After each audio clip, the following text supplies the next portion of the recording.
welcome to your Health in Your Hands, Africa's #1 rated health TV show, numero uno, as I like to say.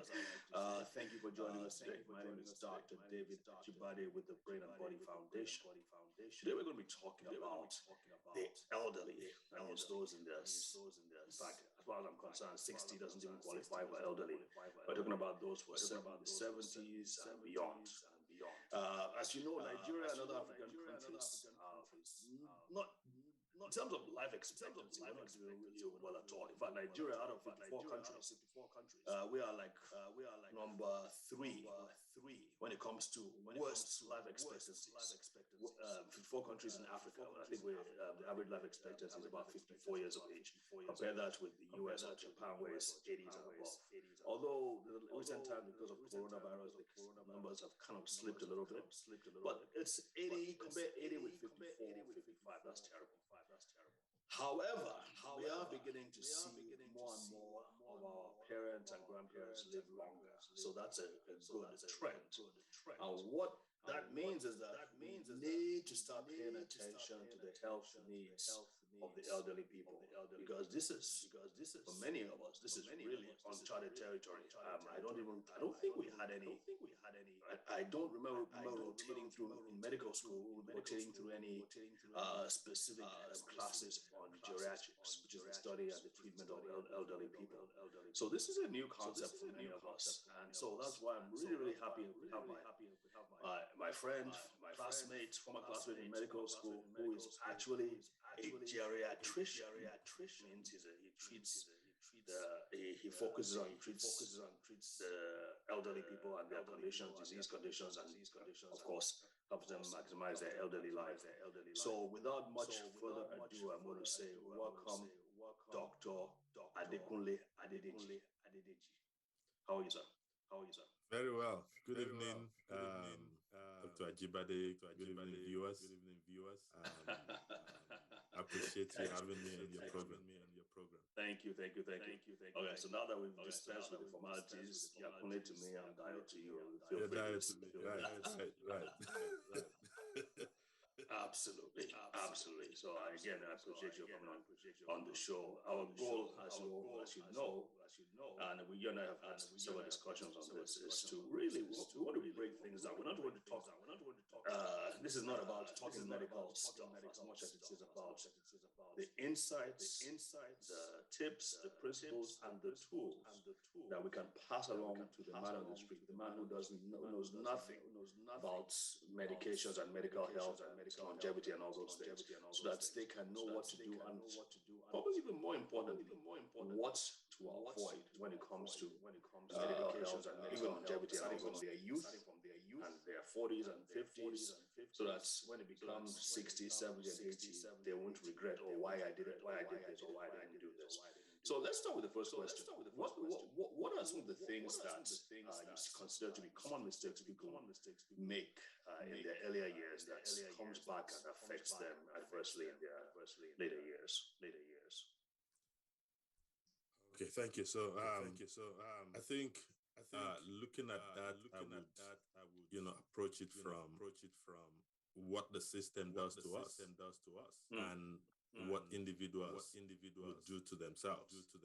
So what we have, especially in Nigeria, is a system that has not given a lot of attention to the elderly. It's a system that does not prepare the youth for when they become 65, 75, 85. And, like you said in your introduction, it may be because we have somehow agreed with the life expectancy that we see, and we think, if they can get to 70, then we're good. So I think some of the common mistakes that the system has allowed is not to have a good screening system for diseases that come, as you grow older. We may have the facilities to do it, but we have not emphasized for the people to check that out. So because when you are 50, for example, and nothing is done to check for colon cancer, for example. It may start developing at 50. It may not show its face until 65. So the person developed a polyp, which is a little ball in the intestine that grows to become cancer. It takes about 10 years averagely to get to that point. And so if we don't take care of that at 50, it will manifest in the 60s. If we don't find it in the 60s, it will manifest in the 70s. So it looks like it happened in old age, but it started in the mid 50s, the 60s, and then it manifests when the person is 80, 90. The same thing goes for all these other things that can be screened. Prostate cancer is another one. Breast cancer is another one. These things can be screened early enough and identified and treated before it becomes, a real clinical problem. So I think that's one big thing that we have not done well at. And I know there has been changes. I know things are better than before, but we can still do a lot more. And that's from the systemic, the system point. From the individual aspect is also taking care of ourselves. When we take care of ourselves when we're young, then what we find as we grow older is that we can resist diseases. When we do exercises, when we take supplements, that helps to build up our immunity. When we eat the right kind of food, when we go to the doctor to make sure that our blood pressure, for example, is good. That is individual. We don't, even if the system is not there, we can go and say, I want this checked, I want this checked. And when we do that, we find out that we can prevent so many things. Or if something happens, we're strong enough to fight those diseases. So I think for your question, it would be from a preventive standpoint. And we have to imbibe that habit or make that a culture where we're able to check things out. So for example, the blood pressure, same thing with the screening. The blood pressure is high. You may keep a blood pressure high for many, many years. And then one day the person gets a stroke. But we forget that it started 10 years ago, maybe even 20 years ago, and nobody paid attention to it. So looking at those things, what we feed ourselves, what we do to our bodies, what we do to our teeth, for example. We have, if the teeth is bad, you already set up for problems. If you say a little bit more about that, because as you know, we've had Dr. Luadara on the show too to talk about teeth issues. But let's talk about it from your perspective. Okay, so from my perspective, we have the mouth that, of course, is the gateway to feeding us, to making us healthy. If we eat the right thing, we're healthy. If we take the right medication, we're not healthy. So look at the teeth. The teeth is responsible for chewing and making sure that we start digestion very well. If we are not taking care of that very well, and then we end up with little or no teeth, then what we can eat begins to reduce, especially in a culture where we have a lot of chewing to do when we eat. It becomes very difficult to really eat well. Medication is another part. The kind of medications you take affects your mouth, your teeth. And people need to know that. We need to ask questions about the medications they're given. Will it affect your dental structure? Will it affect the teeth? And if it will, what are the things that you can do to prevent that?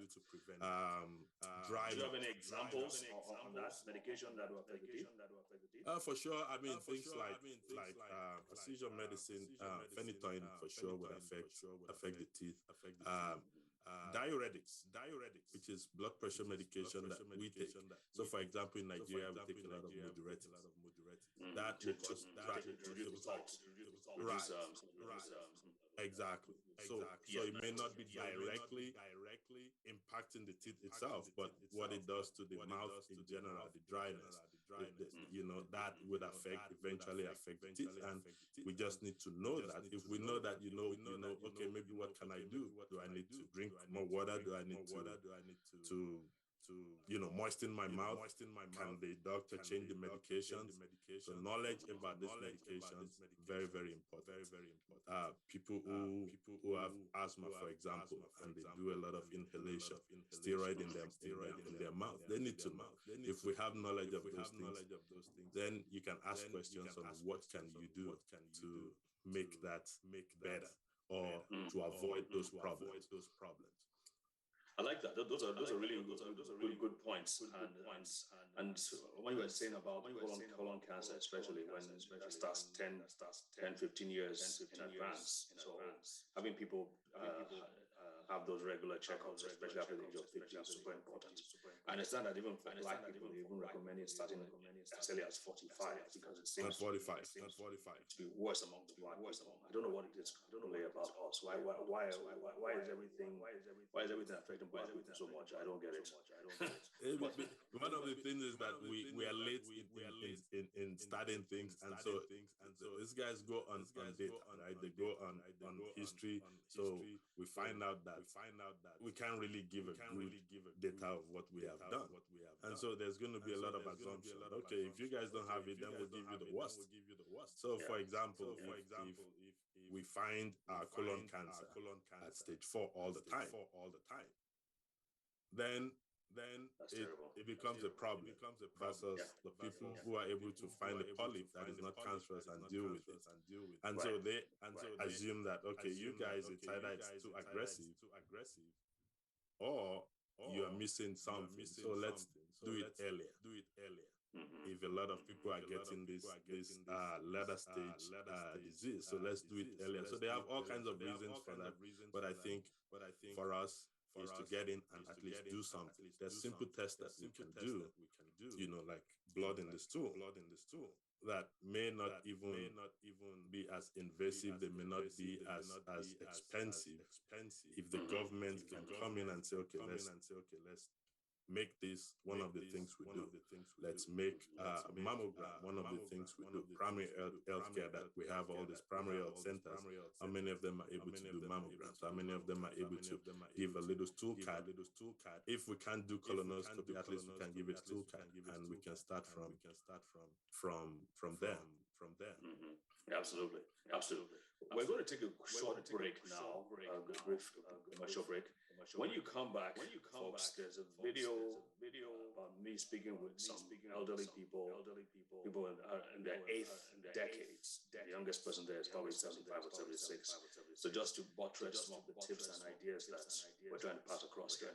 So we shall see you after the break. God bless. Okay. Hey everyone, Dr. David here, and I am with some remarkable people. We're playing cards, and to be on this table, you have to be able to buy in. You probably have to be like 8 decades or thereabouts. So I'm lucky to be here. So I'm going to kind of going to go around the table and really talk about. Each person is going to say their age and 2 or 3 or more secrets they have they can share with you for how to live a long, healthy, happy life kind of thing. So we're going to start with Jen. Well, you're not even 80 yourself too, but tell us how old you are. I'm the young one here. I'm only 70. Well, David's younger, but I'm 75. And I just look at the positive. I enjoy life. I have so many friends, so many things to do. My schedule is way too busy, but I love it. Okay, cool. Okay, I'm Nancy. I'm 81, and I try and eat healthy and exercise and just walk as much as I can. Keep busy. 79 years old. I enjoy life. I have a home in Seattle. I have a home down here in Yuma, Arizona. I stay busy. I think that's one of the most key important parts of this whole thing of longevity is being active. And having a good sense of humor. Pardon me? Having a good sense of humor. Yeah. Well, I have a good sense of humor. Yeah, that's just part of life. If you don't have a good sense of humor, you're not having fun. That's right. Right? That's right. Jan? I'm Jan, and I'm 81, and I've never drank or never smoked. I think positive. I love life. I'm happy all the time. I work hard. And I don't sit around much. I don't watch TV a whole lot. But I love to be with people. That's about it for me. Well, you keep yourself really busy with all the tools and repair work you do. And helping the neighbors. There you go. And the doctor. I'm way over the hill, and I stay active. I brush my teeth every morning, and I drink coffee. How old are you? How old? Way over. No, you're not gonna tell. You're not gonna get away. I don't have that many toes in my fingers. 86. Okay. Well, And he's up on the roof when he shouldn't be. that's right. He's up right. Serious. All right. Well, thank you, Lucky. Okay, so back to me. Thank you, everyone. This is really, I got it to say, I'm telling Jan, remarkable. I'm in awe, really, of everybody and how active they are. I see Lucky rising up from the couch, and he's like, he gets up sprier than I can. I mean, he gets up easier than I can from the couch, and I'm a little over half his age. So this is really remarkable. I hope we can share some of these lessons back home and apply for some of them. So thank you for listening. Bye.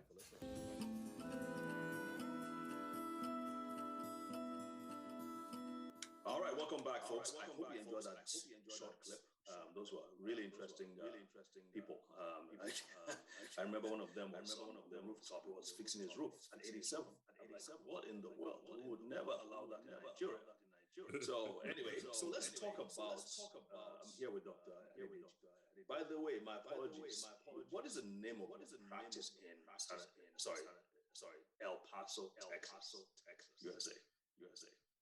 Oh, my office is called Kingsway Medical Center. We're in El Paso, Texas, and I am an attending physician at the Hospitals of Providence and Las Palmas del Sol, both in El Paso, Texas. So I do geriatrics and some general medicine. Nice. Love it.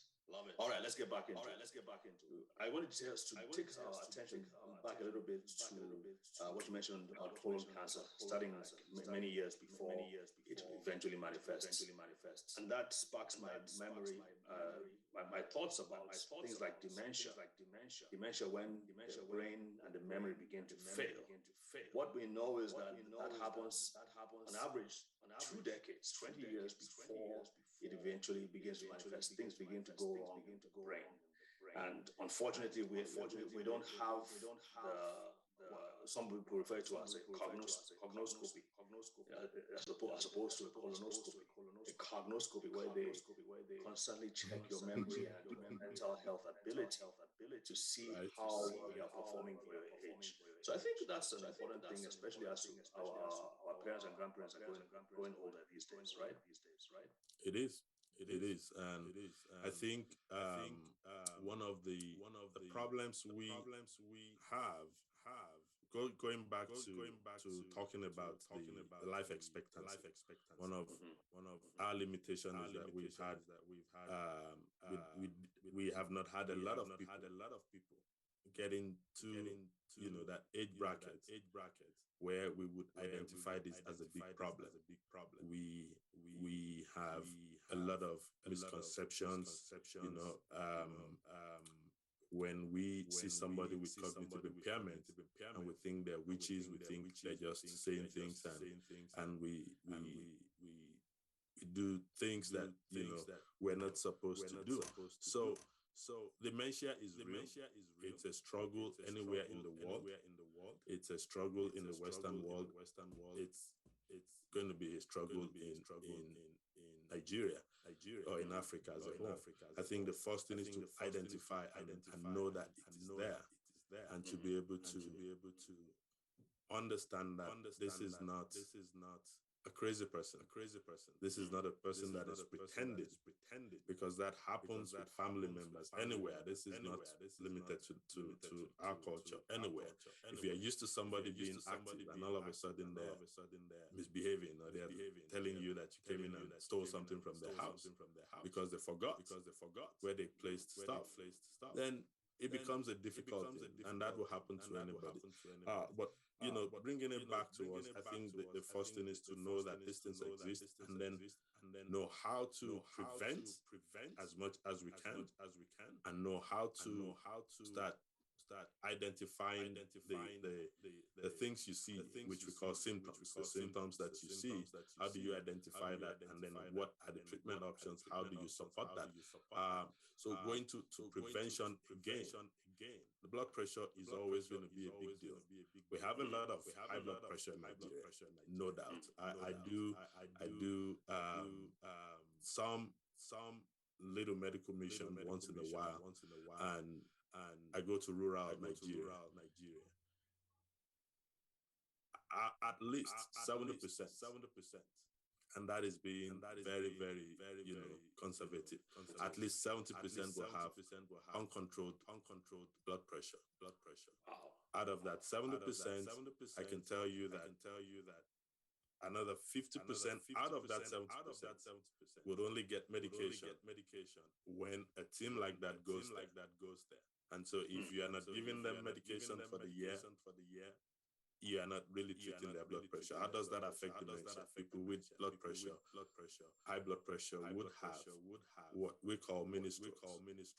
Would have little spots in their brain that over years turn out to be what we call vascular dementia, because they've had a lot of tiny strokes, which did not manifest as a stroke the way we know it, which is, you have some paralysis of the limbs, they can't talk and all that, but it's structurally happening in the brain.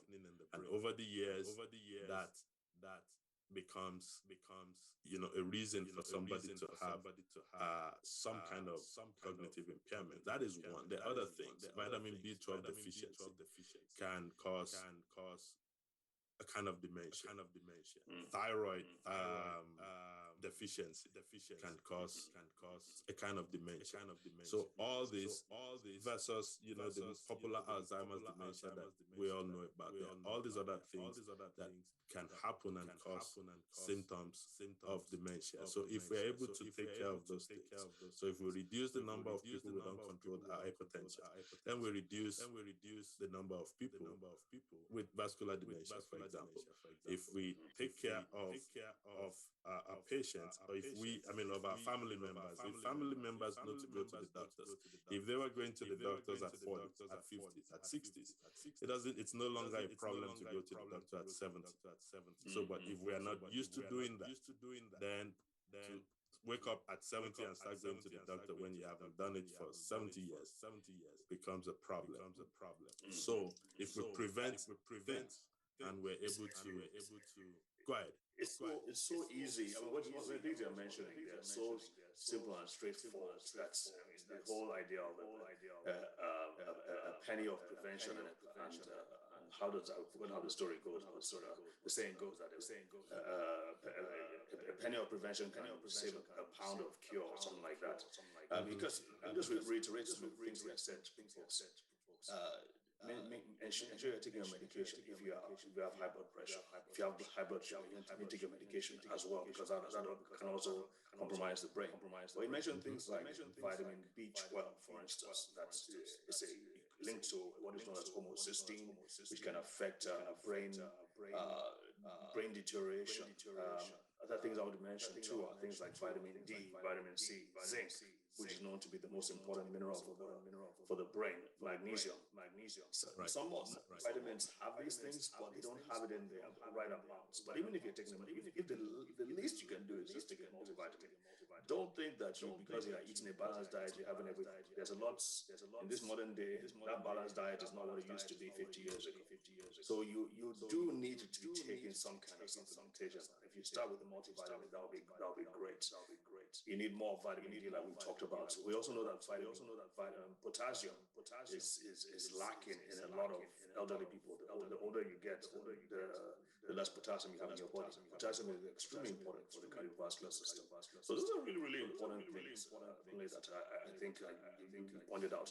And I hope in our next session, I hope we can talk about some more, because it seems like my producer is saying that the time is up. So I want to say big thank you for this time you've taken for us to do this, and please be sure to show up again next week so we can continue this discussion. Thank you, Dio. Any final words you want to give our viewers? I think our viewers, everybody wants to be healthy. Everybody wants the best. We need to do some work towards it individually, and we hope that our government also would help in bringing some of these things in place. But like you said, the least we can do is to make sure that we take our supplements. I think it's very important and maybe next week we'll talk about that more. But I think, like you said, that single multivitamins, yes, it may not have the amount that you need, but that's the first step. And then we can now deal with how much you need, how to find out how much you need, and then hopefully we can do that next session. Perfect. Thank you very much. And thank you folks for joining us. We will see you again next week. God bless.